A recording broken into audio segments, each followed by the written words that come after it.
சமீபத்தில் இன்ஸ்டாவில் ஒரு வீடியோ ஒன்று வைரல் ஆகிட்டு இருந்ததுங்க. பல்லவனை தோற்கடித்த சாளுக்கிய மன்னனின் கட்டிடக்கலை அப்படின்னு சொல்லிட்டு. ஆனால் ஆக்சுவலாக இது கிராஃபிக்ஸு. ஒரு பாம்பு சுற்றிட்டு இருக்கிற மாதிரி கிராஃபிக்ஸ் பண்ணிவிட்டு பல்லவனை தோற்கடித்த சாளுக்கிய மன்னனின் கட்டிடக்கலை அப்படின்னு சொல்லி போஸ்ட் ஒன்று போட்டிருந்தாங்க. அதுக்கு லைக்ஸு கமெண்ட்டும் பிச்சுக்கிச்சு வேறு.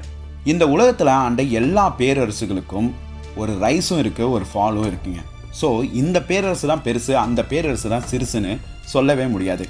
அவரவர்களுடைய காலகட்டத்தில் அந்தந்த பேரரசு அவங்களால என்ன செய்ய முடியுமோ அதை செஞ்சுட்டு தான் போனாங்க. இன்றைக்கும் அதில் பல பேரரசுகள் இன்று வாழ்கின்ற மக்களுக்கு பல விடயங்களை கொடுத்துட்டு தான் போயிருக்கிறாங்க. பட் இருந்தாலும் நம்மளுடைய பல்லவர்களை சீண்டிட்டாங்களா? அதனால ஒரு விடயத்தை மட்டும் நான் இங்கே சொல்கிறேங்க. பல்லவர்களை பற்றி பொதுவாக ஒரு நாட்டில் போர் நடக்குது அப்படின்னா போருக்கு பின் வருகின்ற விளைவுகளை எண்ணி பல பேர் வருந்துவாங்களாம். சங்க இலக்கியங்களில் பல புலவர்கள் கூட போருக்கு பின்னாடி நடந்த நிகழ்வுகளை பாடல்களாக நம்மளுக்கு கொடுத்துட்டு போயிருக்கிறாங்க.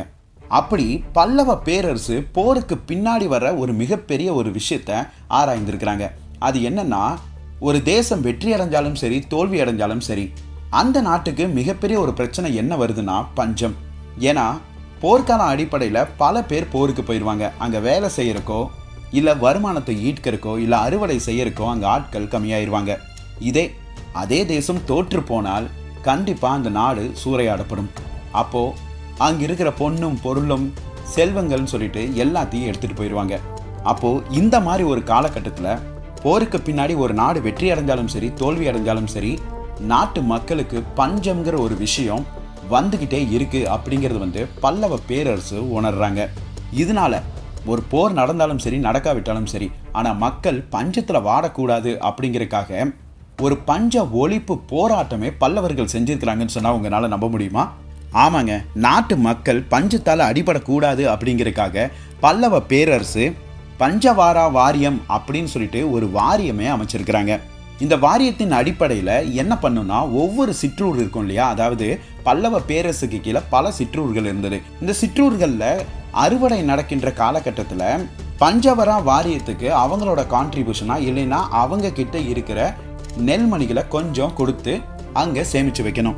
இது பல்லவ பேரரசருக்கு கீழே இருந்த ஒவ்வொரு சிற்றூரிலும் அறுவடை நடக்குதா, அப்போது அறுவடை எவ்வளோ இருந்ததோ அதில் ஒரு 5% இல்லை ஒரு 3% நெல்லோ நீங்கள் இந்த வாரியத்துக்கு கொடுத்துட்டு போயிடணும். இவங்க இந்த வாரியத்துக்கு கொடுத்த நெல்லெல்லாம் என்ன பண்ணுவாங்கன்னா அதை சேமித்து வச்சுட்டே இருப்பாங்க.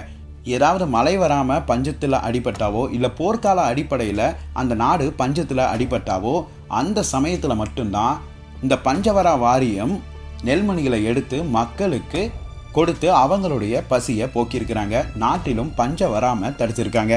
இப்படி ஒவ்வொரு குடிகளும் கொடுக்கின்ற இந்த நெல்லுக்கு என்ன பேருன்னு தெரியுங்களா? பஞ்சவாரம் அப்படின்னு சொல்லி வழங்கப்படுது. இன்னும் சில இடங்கள்ல வாரம் பங்கு அப்படின்னு சொல்லியும் இந்த நெல்மணிகளை கொடுத்திருக்கிறாங்க. சரி, பல்லவர்கள் இப்படிதான் செஞ்சிருக்கிறாங்கன்னு சொல்லி நம்மளுக்கு எப்படி தெரிய வந்தது?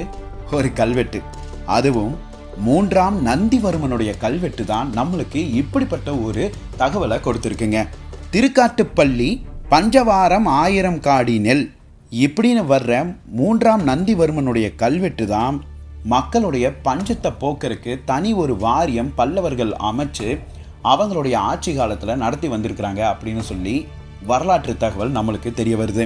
இந்த ஒரு பானை சோற்றுக்கு ஒரு நெல்மணி பதம்னு சொல்லுவாங்க பார்த்தீங்களா, அந்த மாதிரி பல்லவர்கள் இது போன்ற பல விடயங்கள் அவங்களுடைய ஆட்சி காலத்தில் செஞ்சுட்டு போயிருக்கிறாங்க. இது நான் ஒரு உதாரணம் தான் சொன்னேன். இப்போ சொல்லுங்க, பல்லவனை தோற்கடித்திய சாளுக்கியனா அல்லது சரி விடுங்க, நாம் நமது பெருமையை மட்டும் நம்ம பேசுவோம். அதே சமயத்தில் மற்றவர்களை பற்றியும் ஏளனமாகவோ மதிப்பு குறைவாகவோ பேச வேண்டாம். மீண்டும் ஒரு நல்ல பதிவுடன் சந்திப்போம். உறக்க கூறுவோம் இவ்வுலகுக்கு தமிழர்களின் பெருமையை. நன்றி, வணக்கம்.